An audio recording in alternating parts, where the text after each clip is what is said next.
এখন ঘড়িতে 4:45 বাজে। উঠেছি 15 মিনিট আগে, 4:30-র সময়। কারণ কি, আজকে রান্না বসাতে হবে, রান্না করতে হবে। রান্না বসিয়ে দিয়েছি অলরেডি। ভাত ওদিকে ফুটে উঠেছে, ভাত বন্ধও করে রেখে দিয়েছি, আর ডিম আলু সেদ্ধও দিয়ে দিয়েছি। দিয়ে এবার চলে আসলাম আমার প্রত্যেক দিনের রুটিন অনুযায়ী ওষুধ খেতে। এই থাইরয়েডের ওষুধ এখন নিয়ে নিলাম, খাচ্ছি। এবার গ্যাস অম্বলের ওষুধ খাবো। আর একটা ওষুধ খেতাম, সেটা এখন কিছুদিন যাবৎ বন্ধ রেখেছি। 1 কোয়া রসুন সকালে খালি পেটে এইগুলোর সাথেই আমি খেয়ে নিতাম, খাই আর কি। আবার খাওয়া শুরু করব, ঠান্ডাটা পড়লে ভালোভাবে আবার রসুন খাওয়া ভালোভাবে শুরু করব। তো রসুনটা রোজ দিন খাই ঠিকই, কিন্তু শরীরে একটু প্রবলেম করে, কিন্তু বয়স হচ্ছে তো বিভিন্ন রকম। যাই হোক, এবার অনেক কথা বলে ফেললাম, সময় অনেক কম, এর মধ্যে রান্নাও সারতে হবে, তোমাদের সাথে কথাও বলতে হবে। ওই দেখো, ভাত ফুটে ওঠার পর আমি বন্ধ করে রেখেছি, ভাতটা এখন জাল দিয়ে দেব। কিছু বাসন ছিল ঝুড়িতে, সেগুলো আমি গুছিয়ে নিচ্ছি। রাতের বেলা গোছানো হয়নি, কাজের বোনটা যে সেই সকালে মেজে দিয়ে গেছে, আর গুছাতে পারিনি বাসন। সেগুলো এই ফাঁকে একটু গুছিয়ে নিলাম, আর একটু জল দিয়ে ধুয়ে ধুয়ে গুছাচ্ছি। কারণ কি, ঝুড়ির মধ্যে থাকে তো ভালো লাগে না। তো যাই হোক, বাসন গোছানো মোটামুটি হয়ে গেছে। এখন ডিম আলু সেদ্ধও হয়ে গেছে, সেগুলো আমি উঠিয়ে নিলাম। এবার ডিম আর আলুর খোসাগুলোকে ভালো করে ছাড়িয়ে নিচ্ছি। নিয়ে তারপরে তো পেঁয়াজ, আদা, রসুন সব কিছু জোগাড় করে নিতে হবে। ভাতটাও জাল দিয়ে দিয়েছি, ভাতটা এবার ফুটে উঠলে নামিয়ে নেব। আমি এইভাবেই ভাত রান্না করি, আজকের থেকে নয়, অনেক বছর ধরে। যবে থেকে এই সংসারে এসেছি, 30 বছর হয়ে গেল, তখন থেকেই এই যে আমার শাশুড়ি আমাকে একটু শিখিয়ে দিয়েছিল যে এভাবে করো। তো সেই যে আমি করা শুরু করেছি, আজকের দিন পর্যন্ত সেই একই নিয়মভাবে চলছে।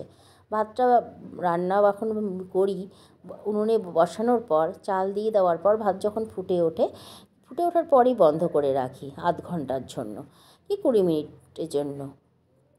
তারপরে ভাতটা যখন মোটামুটি একটু ঢাকনা খুলে দেখি যে চালটা মোটামুটি সেদ্ধ হয়ে গেছে, এখন জাল দিতে হবে, নামানোর প্রায় সময় হয়ে গেছে, তখন ভাতটাকে আবার আমি গ্যাসটাকে জ্বালিয়ে দিই। ভাতটা ফুটে উঠলে তারপরে 10 মিনিটের মতো ভাতটাকে একটু ফুটাই, তারপরে নামিয়ে নিই।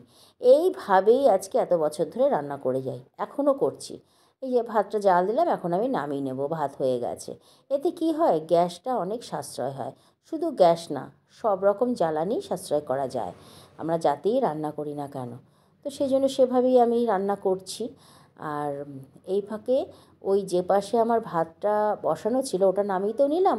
ভাত নামিয়েই ওই পাশে কড়াইটা বসিয়ে দিলাম, কারণ এটা হচ্ছে বড় ফ্লেমের যা উনুনটা আর কি, বার্নারটা। আর ও পাশেটা অল্প, মানে খুব ধীরুজভাবে হয়, সেজন্য ঝটপট যাতে হয়, তার জন্য ওই পাশে চেঞ্জ করে নিলাম কড়াইটাকে। তো এবার আলুটা তো কষিয়ে নিচ্ছি। তেলের মধ্যে জিরে, তেজপাতা ফোড়ন দিয়ে পেঁয়াজ কুচি দিয়ে দিয়েছিলাম, তারপরে সেদ্ধ আলুটা দিয়ে দিয়েছি, দিয়ে একটু ভাজা ভাজা করে নিচ্ছি আলুটা, তাহলে না খেতে খুব স্বাদ হয় এই আলুটা যদি একটু ভাজা ভাজা হয় পেঁয়াজের সাথে। এরপরে আমি ওই যে গ্রেট করে রেখেছি আদা, রসুন, পেঁয়াজ সবগুলোই ওই যে বোর্ডের মধ্যে আমি চপার বোর্ডে সব গ্রেট করে নিয়েছিলাম, এখন ওগুলো বাটিতে নিয়ে নিলাম। এরপর আমি মশলার রেডি করব। নিয়ে নেব শুকনো লঙ্কার গুঁড়ো আর জিরে গুঁড়ো। আমি কিন্তু ডিমের ঝোলে ধনে গুঁড়ো দেই না, ধনে গুঁড়ো দিলে না আমার, জানি না সবাই কিভাবে রান্না করো, আমার ভালো লাগে না, মানে বিশেষ করে ডিমের ঝোলে। মাংসতে আমি দেই, অন্যান্য মাছের তরকারিতে ধনের গুঁড়ো দেওয়া হয়, কিন্তু আমি ডিমের ঝোলে কোনো দিনও ধনে গুঁড়ো দেই না। জিরে গুঁড়ো, শুকনো লঙ্কার গুঁড়ো কিংবা কাঁচা লঙ্কা বাটা, এই আর কি। আর পেঁয়াজ, আদা, রসুন তো আছেই, রসুন খুব কম পরিমাণ দিই। যাই হোক, মশলাটাকে এবার ভালো করে একটু জল দিয়ে ভালো করে গুলে নিলাম। নিয়ে এবার আমি এই আলুটা তো ভাজা হয়ে গেছে, এখন আমি মশলাটাকে দিয়ে ভালো করে কষিয়ে নেব। তো সেই জন্য ভালো করে গুলে এই যে আলুর মধ্যে দিয়ে দিলাম। রান্নাটা সরাসরি সুন্দরভাবে তোমাদেরকে আমি শেয়ার করতে পারি না। কেন পারি না জানো তো, আমার না মোবাইল স্ট্যান্ডটা প্রচুর মানে প্রবলেম করছে। অনেক কষ্টে মানে আমি দাঁড় করিয়ে রেখে তারপরে এই যে ভিডিও করছি। এক হাতে ধরে তো আর ভিডিও করা সম্ভব হয়ে ওঠে না। এতে কি হয়, অনেক ঝামেলা হয়। রান্না করতে গেলে কি দিচ্ছি না দিচ্ছি ঠিকমতো আমি দেখাতেও পারি না। আর ক্ল্যাম্পটা না কেমন যেন লুজ হয়ে গেছে, একদম ঢিলে হয়ে গেছে, ভেঙে গেছে স্ট্যান্ডে, যার জন্য না মোবাইলটা না আটকানো যাচ্ছে না, হয়তো রান্নার মধ্যেই পড়ে গেল। সেই কারণে দূরে দাঁড় করিয়ে রেখে অনেক কষ্টে আমি কিন্তু ভিডিওটা করছি। সবগুলো ভিডিওই আমাকে এভাবেই করতে হচ্ছে যতদিন না পর্যন্ত আমি একটা স্ট্যান্ড কিনতে পারছি। এই পাশে গরম জল একটু বসিয়ে দিলাম। ফ্রাই প্যানটার মধ্যে আমি অমলেট ভেজে নিয়েছিলাম, তো তার জন্য ভাবলাম যে এটা তো ডিমেরই কড়াই, কোনো অসুবিধে নেই।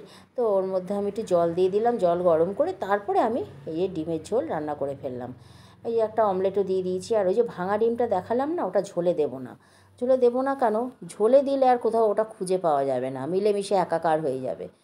আর অমলেটটা করে নিয়েছি কারণ এক্সট্রা একটা ডিম করলাম, কর্তামশাইকে দিলে না একটা ডিম দেবো, একটা পদ দিয়ে ভাত মেখে খাওয়া, একটা পুরো বেটা ছেলে মানুষ তো ভালো লাগে না। আমরা মেয়েরা অনেক কিছু খাওয়া দাওয়া বুঝে শুনে করতে পারি, একটা ঘরের একটা পুরুষ মানুষকে যখন খেতে দিতে হয় তখন একটু ভালোভাবেই দেওয়া উচিত, এটাই তো আমরা জানি।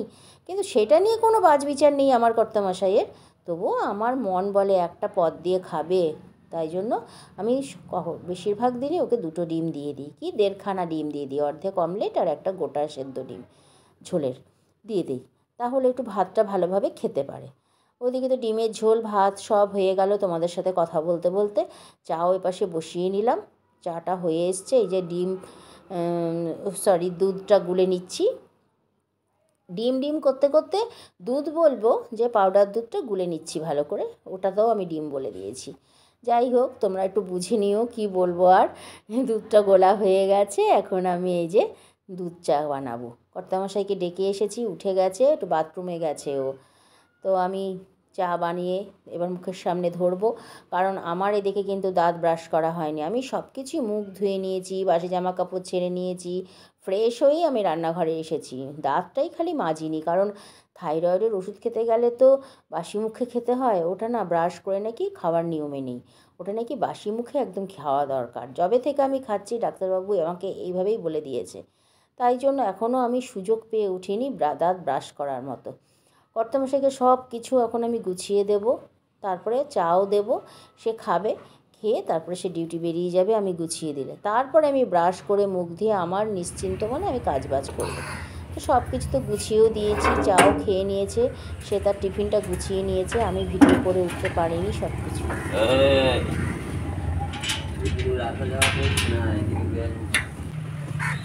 কর্তামশাই বেরিয়ে গেলে বসে পড়লাম। ওই যে আগের দিন নার্সারি থেকে কিছু গাছ নিয়ে এসেছিলাম 2-3খানা, সেগুলো লাগিয়ে দিলাম। 2টো গাছ লাগিয়েছি, গোলাপ গাছটা পরে লাগাবো। আজকের মতো ভিডিওটা বন্ধুরা এখানেই শেষ করছি। আবার দেখা হবে তোমাদের সাথে নতুন একটা ভিডিওতে। কীভাবে গাছগুলো লাগিয়েছি, কি কি গাছ লাগিয়েছি তোমাদেরকে অবশ্যই দেখাবো। আর তোমরা পারলে আমার চ্যানেলটাকে একটু সাবস্ক্রাইব করে দিও, আর শেয়ার করে দিও, আর কমেন্ট করতে কিন্তু ভুলো না। তার সাথে লাইকটাও কিন্তু করো, তাহলে খুবই ভালো হয়।